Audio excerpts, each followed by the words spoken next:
사랑하는 여러분, 하나님을 더 깊이 사랑하고 싶은 토요일입니다. 오늘 이 하루 가운데 하나님을 향한 여러분의 사랑의 고백이 시간마다 흘러넘치시게 되기를 주님의 이름으로 축복합니다. 오늘 저희가 함께 나눌 큐티 말씀의 제목은 등지고 돌아선 백성, 다시 돌아보시는 하나님입니다. 이탈리아 토리노 박물관에 한 조각상이 있는데 이 조각상에 이러한 설명이 붙어 있습니다. 나의 앞머리가 무성한 이유는 사람들이 내가 누구인지 금방 알아차리지 못하게 하기 위해서이지만 나를 발견했을 때는 쉽게 붙잡을 수 있도록 하기 위해서다. 나의 뒷머리가 대머리인 이유는 내가 지나가고 나면 다시는 나를 붙잡지 못하게 하기 위해서이며 나의 등과 발에 날개가 달린 이유는 최대한 빨리 사라지기 위해서다. 나의 이름은 기회이다. 여러분, 기회가 참 그렇지 않습니까? 기회가 보이면 쉽게 붙잡을 수 있을 것처럼 느껴지지만 금방 돌아서면 언제 그 기회가 있었냐는 듯 재빠르게 사라지고 맙니다.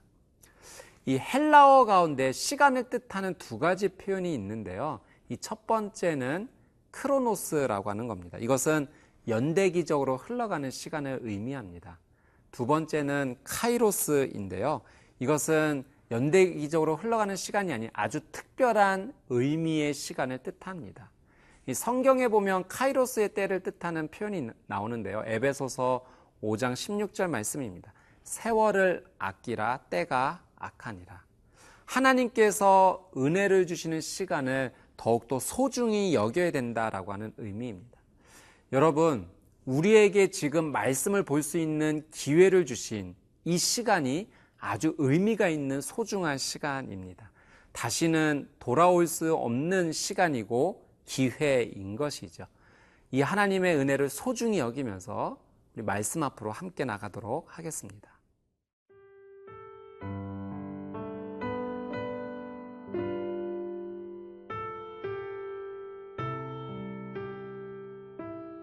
느헤미야 9장 23절에서 31절 말씀입니다. 주께서 그들의 자손을 하늘의 별같이 많게 하시고 전에 그들의 열조에게 들어가서 차지하라고 말씀하신 땅으로 인도하여 이르게 하셨으므로 그 자손이 들어가서 땅을 차지하되 주께서 그 땅 가나안 주민들이 그들 앞에 복종하게 하실 때에 가나안 사람들과 그들의 왕들과 본토 여러 족속들을 그들의 손에 넘겨 임의로 행하게 하시매 그들이 견고한 성읍들과 기름진 땅을 점령하고 모든 아름다운 물건이 가득한 집과 판 우물과 포도원과 감람원과 허다한 과목을 차지하여 배불리 먹어 살찌고 주의 큰 복을 즐겼사오나 그들은 순종하지 아니하고 주를 거역하며 주의 율법을 등지고 주께로 돌아오기를 권면하는 선지자들을 죽여 주를 심히 모독하였나이다.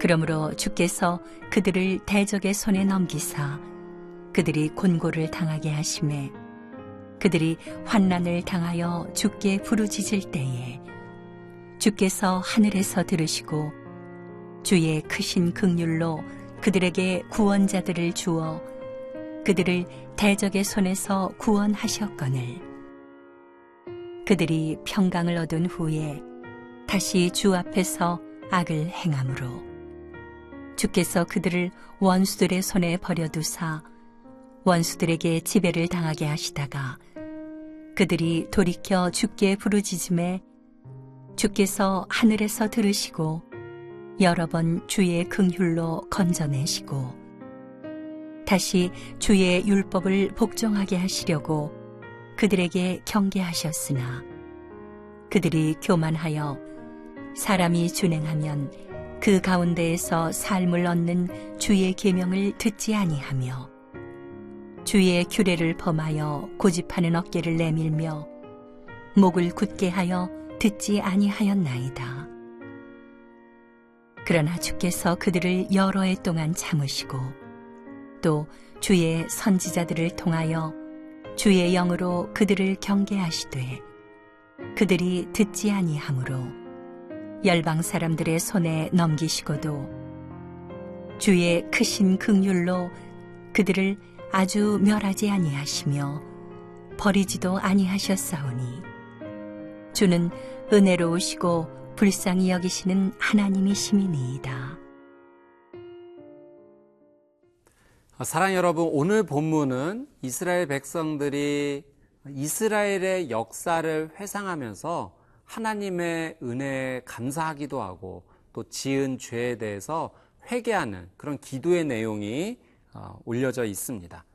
23절부터 26절까지는 가나안 정복 시대를 회상하는 내용입니다. 23절 말씀을 한번 같이 보겠습니다. 주께서 그들의 자손을 하늘의 별같이 많게 하시고 전에 그들의 열조에게 들어가서 차지하라고 말씀하신 땅으로 인도하여 이르게 하셨으므로 하나님께서 이스라엘 백성을 하늘의 별같이 많게 하셨습니다. 또 그들의 조상에게 말씀하신 대로 하나님께서 그 약속의 땅으로 인도하여 주셨죠. 하나님께서 이스라엘 백성을 하늘의 별과 같이 많게 해주시겠다라고 말씀하신 약속은 아브라함과 이삭과 야곱에게 주셨던 약속입니다. 또 약속의 땅으로 인도하시겠다는 약속도 아브라함과 이삭과 야곱에게 주셨던 약속의 내용이죠. 여러분, 하나님은 정말 신실하세요. 거짓이나 변함이 없으십니다. 하나님께서 약속하신 그 내용을 단 한 번도 어기지 않으신 겁니다. 우리는 하나님이 신실하기 때문에 믿는 것입니다.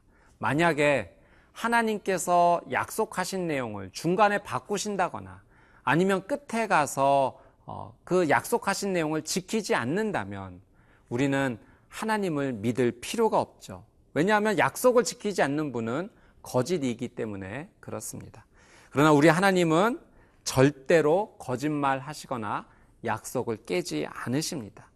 신실하신 하나님을 믿을 수 있다는 사실이 오늘 우리에게는 얼마나 큰 은혜가 됩니까? 그렇기 때문에 우리의 삶에서 반드시 필요한 것이 있다면 이 하나님의 약속을 믿고 살아가는 삶의 태도, 믿음의 태도가 반드시 필요합니다.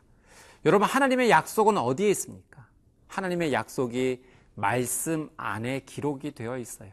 그러니 그 말씀을 우리는 가까이 해야 됩니다. 말씀을 통해서 하나님의 약속을 발견하기 때문에 그렇습니다. 두려워 말라, 내가 너와 함께 함이니라. 여러분, 이 말씀을 여러분에게 주신 약속으로 받아들이십시오. 시냇가에 심은 나무와 같이 시절을 쫓아 과실을 맺게 하시고 그 잎사귀가 마르지 않게 하시겠다. 여러분, 약속으로 받아들이십시오. 여호와는 나의 목자시니 내게 부족함이 없으리로다. 여러분, 이 말씀을 여러분에게 주신 하나님의 약속으로 받으십시오. 하나님의 말씀에 하나님의 약속이 가득합니다. 그 약속 붙잡고 기도할 때 그 약속대로 우리에게 놀라운 은혜 주실 줄 믿습니다.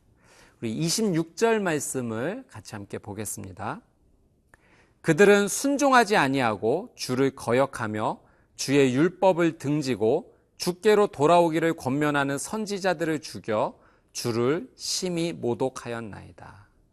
여러분, 하나님께서 이스라엘 백성들에게 약속을 지켜주셨는데도 불구하고 이스라엘 백성들이 하나님께 등을 돌렸습니다.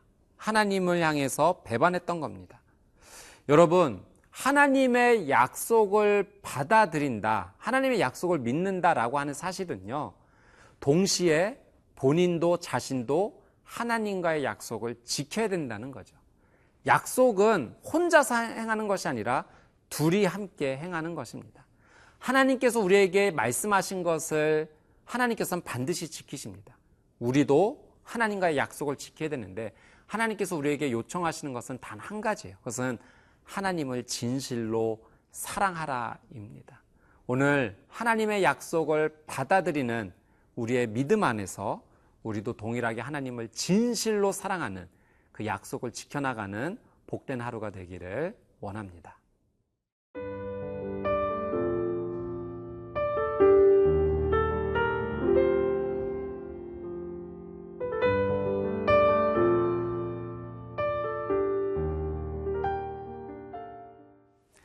(27절부터) (29절까지는) 사사시대를 회상하는 내용입니다. 여러분, 사사시대는 여호수아가 죽은 이후부터 통일왕국의 사울 왕이 세워지기 이전까지의 시대를 의미하죠. 이 사사시대의 특징은 이스라엘 백성이 하나님 앞에 범죄하면 하나님께서 이스라엘 백성의 대적을 보내셔서 그 백성을 심판하시고 징계하시고, 또 고난 가운데 이스라엘 백성들이 하나님 앞에 회개하면 다시 하나님께서 사사를 보내주셔서 구원해 주시는 그 역사가 반복되는 내용이 사사시대입니다. 우리 27절, 28절 말씀 한번 보도록 하겠습니다. 그러므로 주께서 그들을 대적의 손에 넘기사 그들이 곤고를 당하게 하심에 그들이 환난을 당하여 주께 부르짖을 때 주께서 하늘에서 들으시고 주의 크신 긍휼로 그들에게 구원자들을 주어 그들을 대적의 손에서 구원하셨거늘 그들이 평강을 얻은 후에 다시 주 앞에서 악을 행함으로 주께서 그들을 원수들의 손에 버려두사 원수들에게 지배를 당하게 하시다가 그들이 돌이켜 주께 부르짖음에 주께서 하늘에서 들으시고 여러 번 주의 긍휼로 건져내시고. 여러분, 이 사사시대를 보면서 우리가 느낄 수 있는 것이 있습니다. 첫 번째는 은혜를 잊어버리고 죄를 짓는다는 것은 그 은혜를 가치 없게 만든다라고 하는 사실이죠.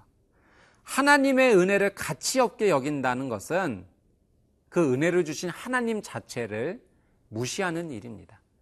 여러분, 만약 우리가 누군가에게 선물을 받았는데 그 선물을 귀하게 여기지 않고 쓰레기 취급한다면 그 선물만 무시한 것이 아니라 그 선물을 준 분까지도 함께 무시하는 것이 되는 것입니다. 여러분, 하나님의 은혜, 또 하나님을 무시하게 되면 우리의 삶 가운데 기다리고 있는 것은 심판이 기다린다라는 사실이죠.